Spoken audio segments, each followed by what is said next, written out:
Hello दोस्तों, कहानी कही अनकही में आपका स्वागत है। सत्यवती, उर्मिला जी का कॉल। किसी नातेदार का फ़ोन हो तो बाबूजी अम्मा को पुकारने लगते हैं। यह तो फूफा जी का कॉल है, जिनके पद और प्रभुता के समक्ष बाबूजी हड़बड़ाए रहते हैं। अम्मा ने हेलो कहा और फूफा जी शुरू हो गए। भौजी, इसी 11 को विभा की शादी है, आपको सब परिवार आना है। कार्ड पोस्ट किया है, कहे तो खुद न्योता देने आऊं? पर आप जानती हैं, शादी के सैकड़ों तामझाम, औपचारिकता बिल्कुल नहीं करूंगा। बस आप लोगों को आना है। रेशमी के बिना विभा की कोई बात नहीं बनती। फूफा जी बोलते रहे और अम्मा कुछ न कह पाईं। रिसीवर रख बाबूजी से बोली, हमें खबर नहीं और लो विभा का ब्याह हो रहा है। सुयोग बनता है तो सब चटपट हो जाता है। लड़का क्या करता है? पूछा नहीं। उर्मिला जी चुप होते तब पूछती ना। पूछना क्या है, उन्होंने विभा के लिए हीरा ही छाटा होगा। इतनी जल्दी हम कैसे व्यवस्था करें? चाहे जैसे, अम्मा बाबू तो रहे नहीं। जो करना है हमें ही करना है। लोग पूछते हैं मामा क्या लाए हैं। जितना भी ले जाएं, उर्मिला जी की हैसियत के सामने हमारी क्या इज्जत है? क्यों नहीं है? विभा को सोना देना होगा और लड़के को भी। बाराती देखते हैं मामा ने क्या देकर लड़के के पैर पखारे हैं। हड़बड़ी में हमारा दिमाग काम नहीं करता। मत हड़बड़ाओ।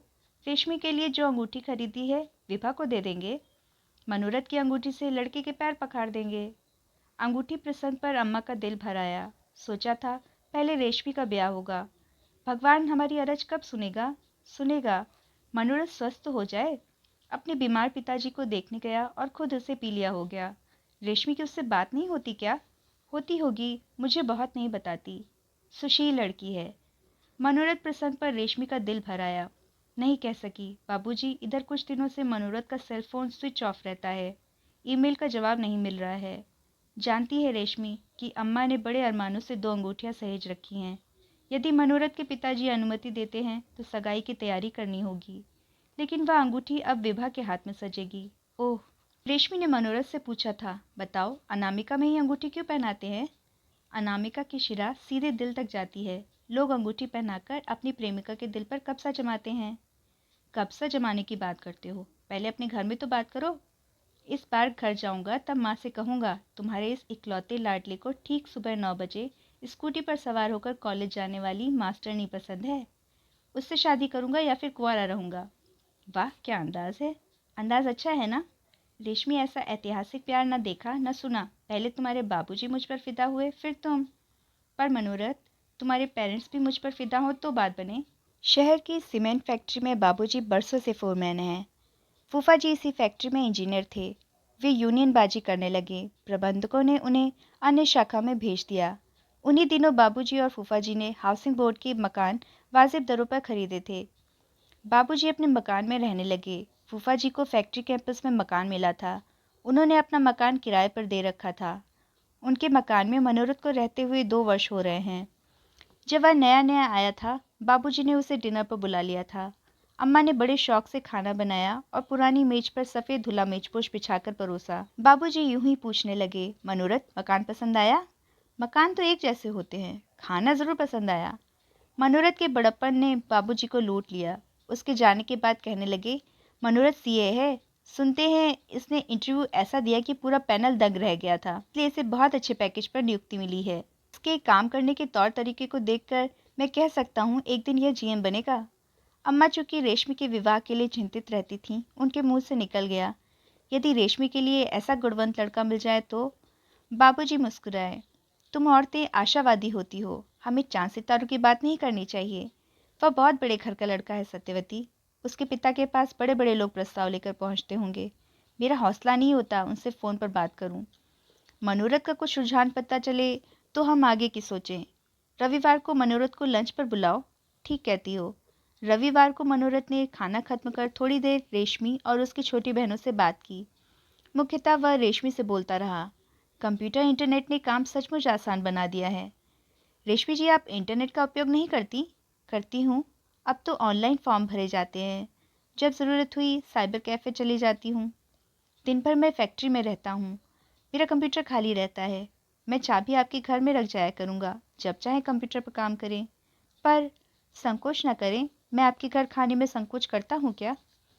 मनोरथ सीधे रेशमी को देख रहा था। रेशमी की पलकें झुक गईं। यह देखना सामान्य देखना नहीं था। यह नज़र कुछ खास थी, शायद कुछ कहना चाहता था मनोरथ।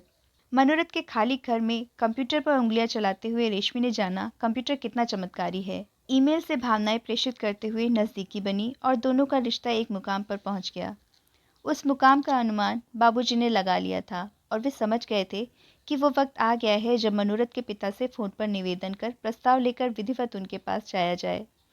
वे अम्मा से कहने लगे, मनोरथ के पिताजी से फ़ोन पर बात हुई। बोले, चाहे जब आ जाइए, सोचता हूँ उर्मिला जी को बुला लूँ। प्राची बहुत दिनों से हमारे पास नहीं आई है। इसी बहाने 2-4 दिन रह लेगी और मैं उर्मिला जी के साथ मनोरथ के पिताजी से मिलाऊंगा। कैसे क्या बात करनी है उर्मिला जी तरीका जानते हैं। उर्मिला जी के पद का प्रभाव जरूर पड़ेगा। ठीक कहते हो। बापूजी ने कॉल किया और फूफा जी व बुआ अपनी कीमती कार में सवार हो सचमुच चले आए। मनोरथ से मिलकर बुआ ने बाबूजी से कहा, भाई तुम्हारी खोज जोरदार है। बाबूजी के चेहरे पर संतोष था। रेशमी के लिए अच्छा है ना? फूफा जी ने ठहाका लगाया। अच्छा? अरे बहुत अच्छा। आप कहाँ कहाँ भटके और ऐसा खानदानी लड़का बगल में मिल गया। अम्मा को पहली बार बुआ से ऊपर उठने का एहसास हुआ। बुआ से कहने लगी, विभा के लिए भी लड़का देखो। रेशमी और विभा एक साथ पढ़ी हैं, अब ब्याह भी आगे पीछे हो जाए। बाबूजी वैसे तो सोच समझकर बोलते हैं, लेकिन आनंदा तिरेक में कह गए, और क्या, विभा पढ़ाई छोड़कर बेकार बैठी है। बेकार क्यों, ब्यूटिशियन का कोर्स कर रही है। बुआ इसी तरह विभा के अवगुण छिपाती रही हैं। रेशमी और विभा साथ ही पढ़ी हैं, लेकिन विभा का मन पढ़ाई में कभी ना लगा। इसीलिए परीक्षा के बाद उत्तर पुस्तिकाएं चेक होने के लिए कहाँ गई हैं, यह मालूम कर फूफा जी उसकी उत्तर पुस्तिकाएं बनवाने में दौड़ धूप करते। बुआ अक्सर अम्मा से कहती, विभा का रेशमी की तरह डिवीजन नहीं बना, पर लड़की को कौन सा जज बनना है, गृहस्थी ही देखनी है। और फौजी, तुम रेशमी को काहे ताड़ सा बढ़ाए दे रही हो। जितनी बड़ी होती जाएगी उतना दहेज लगेगा। अम्मा बुआ की संपन्नता और अपनी विपन्नता पर तड़प जाती। बाबूजी लड़कियों का बचाव करते। मैं अपनी बेटियों को कुछ दूं या न दूं, पढ़ाई का मौका जरूर दूंगा। बाबूजी के दिलासा देने पर भी बुआ के समक्ष अम्मा की हीनता न जाती। ये पहली बार है जब उन्हें बुआ से ऊपर उठने का बोध हो रहा है। जब उर्मिला जी के साथ मनोरथ के पिता से मिलकर लौटे बाबूजी ने बताया कि वे बड़े संपन्न और सज्जन हैं, सकारात्मक बातें की हैं, तब अम्मा ने मान लिया कि अच्छा दिन सबकी ज़िंदगी में आता है। अच्छे दिन के इंतज़ार में 6 माह बीत गए। मौसम बदला, लगन सरा शुरू हो गया। रेशमी के लिए स्पष्ट स्थिति नहीं। उधर विभा के विवाह की तिथि तय है। रेशमी उदास है। मनोरथ अपने बीमार पिता को देखने गया और खुद बीमार हो गया। घर की चाबी दे गया है। उसके बंद घर को खोल रेशमी ने उसे कितने मेल किए। शुरू में उसने जवाब भी दिया, पीलिया हो गया है, ठीक होते ही लौटूंगा। लेकिन पिछले 15 दिन से मेल का जवाब नहीं भेजा। मोबाइल फ़ोन भी ऑफ है। रेशमी विभा की शादी में नहीं जाना चाहती थी, लेकिन बाबूजी न माने। इस पीढ़ी की पहली शादी है, हम सब जाएंगे। उर्मिला जी को हम नाराज़ नहीं कर सकते। आगे मनोरथ के घर जाना हुआ तो उन्हें साथ में ले जाना पड़ेगा। बाबूजी के पहुंचते ही फूफा जी ने उलाहना दिया, एक हफ्ता पहले आते, लेकिन आप आज शादी के दिन मेहमानों की तरह आए हैं। बाबूजी बोले, ट्रेनों में पैर रखने की जगह नहीं है, बड़ी मुश्किल से 2 बर्थ मिली। ना अनाज गल्ला बर्तन झाँपी सामान लेकर बिना रिजर्वेशन के आना कठिन था। उपटन लगवाती विभा ने रेशमी को कहा, रेशमी कितना दुबरा गई हो, पढ़ाते पढ़ाते यह हाल बना लिया। तुम निखर आई हो विभा। रेशमी का कॉम्प्लीमेंट सुन विभा की चचेरी बहन ने शरारत की, बन्नो पी के घर जो जा रही है। शाम को बारात ठीक वक्त पर आ गई। स्वागत द्वार पर फूल मालाएं लिए फूफा जी, बाबूजी और कुछ बुजुर्ग खड़े हैं। फूलों से सजी दूल्हे की कार के आगे नाचते युवा कार को आगे नहीं बढ़ने दे रहे हैं। किसी तरह दूल्हा कार से बाहर आया। भूरे सूट और चुनरी प्रिंट वाले लाल साफे में दूल्हे को देख बाबूजी हैरत में पड़ गए। यह तो मनोरथ है। इसने तो कहा था कि पापा बीमार हैं। उन्हें देखने जा रहा हूँ। फाइनल बात कर लूँगा। वे तैयार हुए तो ठीक है, वरना आपका आशीर्वाद काफ़ी है। बाबूजी की इच्छा हुई मनोरथ को झिंझोर डालें। मनोरथ, तुम्हें पीलिया हुआ था, यह कैसा खेल है? याद करो, तुमने रेशमी को कुछ सपने दिखाए हैं। इच्छा हुई फूफा जी को झिंझोर डालें। उर्मिला जी, मैं आपको मनोरथ के पिता के पास ले गया था कि आपके पद और प्रभुता का उन पर प्रभाव पड़ेगा।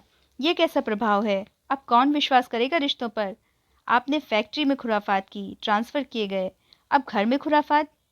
पर कुछ न कह सके, बस चुपचाप देख रहे हैं कि फूफा जी किस तरह मनोरथ को थाम द्वार पूजा के लिए चौके की ओर ले जा रहे हैं।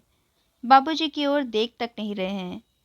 मनोरथ और उसके घर की संपन्नता देखकर फूफा जी ने तय कर लिया था कि यहाँ रेशमी की नहीं विभा की शादी होनी है। जिस तरह दौड़ धूप कर विभा की उत्तर पुस्तिकाएं बनवाते थे, उसी तरह दौड़ धूप कर सौदा पटाकर उसकी शादी की व्यवस्था कर ली। इसीलिए लाख पूछने पर भी लड़के का नाम पता ठिकाना नहीं बताया था। उधर द्वार पूजा में गौरी गणेश पूछते हुए मनोरथ के हाथ कांप रहे थे। स्वागत द्वार पर खड़े बाबूजी को कैसे बताए कि पापा ने बीमारी की झूठी सूचना देकर बुलाया था। माँ ने विभा से शादी नहीं करोगे तो मेरा मरा मुंह देखोगे कहकर असहाय बना दिया था। रेशमी से क्यों नहीं माँ? जवाब पापा ने दिया, क्योंकि हमें कंचन और कौड़ियों में फ़र्क करना आता है। शादी की तारीख तय है। उन दिनों वहाँ पीलिया फैल रहा था। शायद माता पिता फैसला बदल लें।